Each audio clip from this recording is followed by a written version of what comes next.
আসসালামু আলাইকুম রহমতুল্লাহ। কি অবস্থা সবার? আশা করি ভালো আছেন। আমরা এখন আছি যমুনা ব্রিজ, অর্থাৎ এখন এটার নাম যমুনা ব্রিজই হয়েছে। আগে তো বঙ্গবন্ধু সেতু ছিল, এটা এখন যমুনা ব্রিজ হয়েছে। তো এখন দেখবো আসলে গাড়ির কত টাকা দিতে হয়, এটা আপনাদেরকে একটা ইনফরমেশন দিই। প্রাইভেট কারে কত টাকা দিতে হয় দেখি।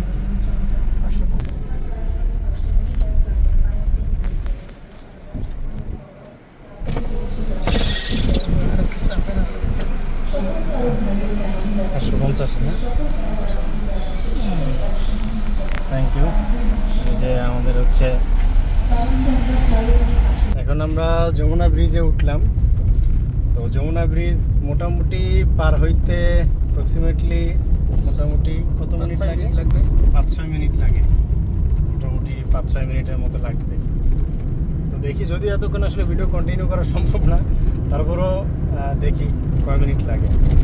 তো আসলে ভিডিওটা করার মূল উদ্দেশ্য হচ্ছে আমাদের আজকে আসলে আমি অফিসে ছিলাম না, অনেকেই আসলে অফিসে আসছিলেন গতকালকে, অর্থাৎ শনিবার আর কি। শনিবার আমাদের অফিস খোলা ছিল।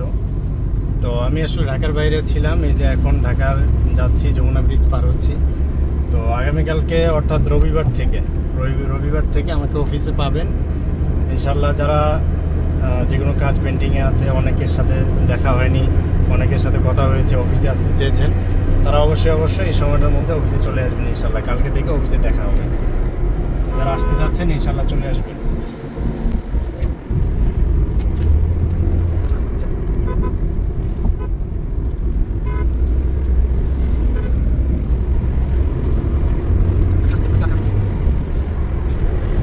গাড়ির স্পিড এখন মোটামুটি 90+ 100-র কাছাকাছি মোটামুটি।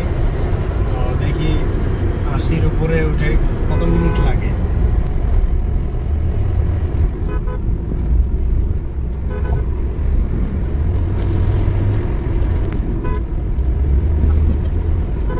মোটামুটি অর্ধেক চলে আসছি। আসলে অনেক গাড়ি তো দেখা গেছে, আমরা যদিও স্মুথলি যেতে চাই, কিন্তু আসলে এই বিভিন্ন ট্রাকগুলোর জন্য আসলে এভাবে যাওয়া হয় না আসলে। তবে অ্যাভারেজে 80 স্পিডে যদি যাওয়া হয়, মোটামুটি দেখি ভিডিও শেষ পর্যন্ত আপনার কয় মিনিটে যাওয়া যায়।